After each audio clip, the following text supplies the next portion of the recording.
Konting tiis na lang mga kababayan at weekend na naman para matiyak ang less hassle na ang ating mga susunod na oras at araw. Alamin natin ang update sa lagay ng panahon lalo na't may mga biglaang pag-ulan sa ilang bahagi ng bansa. Ihatid yan ni Pag-asa Weather Specialist Alzar Aurelio. Magandang araw sa ating lahat. Ngayon, asahan ang mga kalat-kalat na pag-ulan at thunderstorm na posibleng magdulot ito ng pagbaha o pag-uho ng lupa sa Visayas, Caraga, Sorsogon at Masbate. Dulot po yan ng shear line. Dahil naman sa amihan, asahan din ang maulap na kalangitan na may mga mahihina hanggang sa katamtangang pag-ulan sa Cagayan Valley, Apayao, Aurora, Quezon at sa lalaming bahagi ng Bicol Region.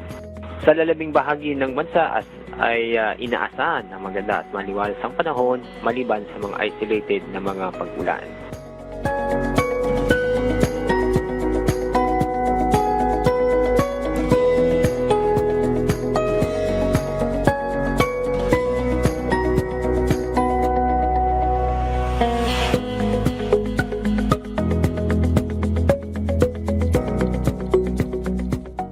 At ngayong araw, ang inaasahan ko natin na mataas na heat index ay sa Puerto Princesa City, sa Palawan na aabot ng 42 degrees Celsius.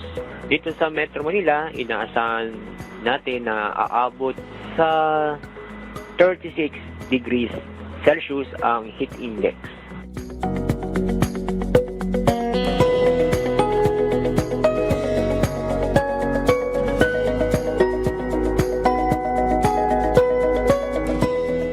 At nito po ang ating dam update ngayong araw.